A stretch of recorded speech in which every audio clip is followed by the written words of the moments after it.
No, never. I came into the match knowing that I might be playing a small guy, but in fact, his shot making and the way he moves throughout the court is incredible. And despite him not having the biggest of shots and the most amount of power, I knew that I was dealing with something, demanding, and it took a lot of work to accept and work on that challenge. It wasn't easy playing against him. It's never easy playing against him, in fact, and I need to be very much in the zone to get my decisions right and to kind of start building momentum and building patience like a monk. English. Stephanos, in the next round you will be playing Sebastian Ofner. What do you know of him and what do you expect? I watched a little bit of his match against Fabio Fognini. I know that clay court suits him well. He can play well on the surface.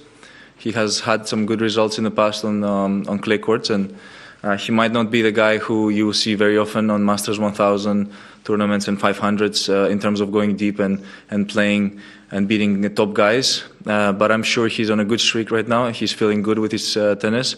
In order for him to be playing at the fourth round of a Grand Slam, that means that he's been consistently delivering every 2 days, and definitely a very different, separate challenge of what I'm used to, kind of playing guys that they've been around. I'm going to approach it with seriousness and professionalism. You didn't speak right here. You didn't speak very highly of your performance in the first round match. You were pretty dismissive of your level, and today you play pretty differently. It sounds like you're pleased with your performance. Can you compare the two from the beginning of the tournament to today, and explain if there's anything you did during the past few days to get you to where you were today, or if it's just one of those things where you wake up and some days you have a good day and some days it's less good? There are certain matchups in which you have to readjust your game. Less risk involved, more daring shots in some circumstances against different opponents. And against other opponents, you just have to be smart in terms of conservative tennis. What I'm referring to with that is not necessarily going for big shots or extreme decisions, rational decisions that your opponent is. Sometimes it's a mind game, in my opinion. When I play, sometimes with certain opponents, it's a mind game. I can kind of get into their head, what they're thinking, and how they want to approach their game towards me, and I give them something different. And sometimes they don't expect it. So, I don't want to say much based on that, but today was completely different in terms of feeling, in terms of detail when I try to pursue my shots, and it kind of works sometimes. It works on its own. It has its own kind of entity against a certain opponent or a certain player. Vesely is a completely different player than Schwartzman is. Schwartzman can run all day. He can get balls back. His movement is his biggest strength. He can make it physical. He can make it dirty. He might not serve the biggest, and he might not have the greatest serve of all in the game, but he compensates that by having a very solid baseline game, which makes you work for it on every single point and every single occasion. Last word in English. Hi, Steph. Congratulations on the win. Most of the top guys and probably most of the favorites to win this tournament are still in the draw, but there have been a good amount of upsets both on the men's and the women's side. Is that something you're cognizant of, and to what do you attribute maybe some of these earlier surprises? To which are you referring to? Just in general, a lot of the lower seeds are exiting. You're playing a qualifier. Upsets are always going to be happening in Grand Slams. first round upsets, very common to see in Grand Slams, even by top seeded players and players sometimes in the top 10.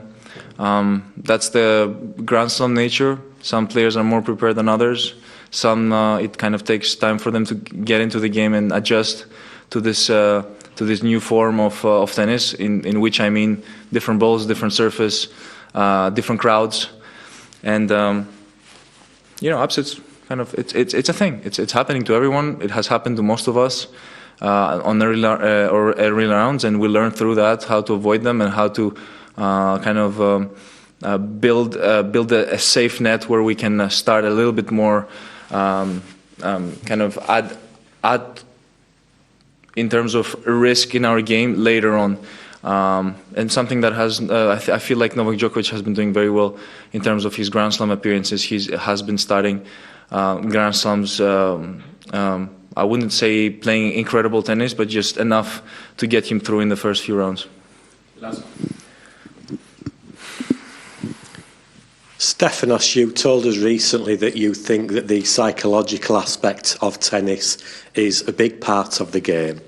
So how difficult is it to play like nothing matters at all at the moments when it really does matter? Yeah, these are two different psychological states. I've produced some really good tennis when I'm at a psychological state of nothing matters, and I don't care anymore, and I just want to play it. I don't care what the outcome will be, and moments like this, I've broken back. I've suddenly found my rhythm back into the game. I guess there's lack of expectation, there's lack of thought, there's lack of creativity when you're out there, because you're constantly thinking, you're constantly analyzing every decision and ball that comes is thrown at you. You have to make a decision, whether that's cognitive or something else. It's there, and sometimes when you, from my personal experience, when you let go of that, when you kind of, I don't like using that word because I've never really done it in a tennis match, but when you kind of tank. For some players, it can be very beneficial and help them play better in a way. Yeah. And what was the other one? We need to cover. Okay, cool. Right. Συγχαρητήρια, Στέφανε. Στο δική. Και στα τρία παιχνίδια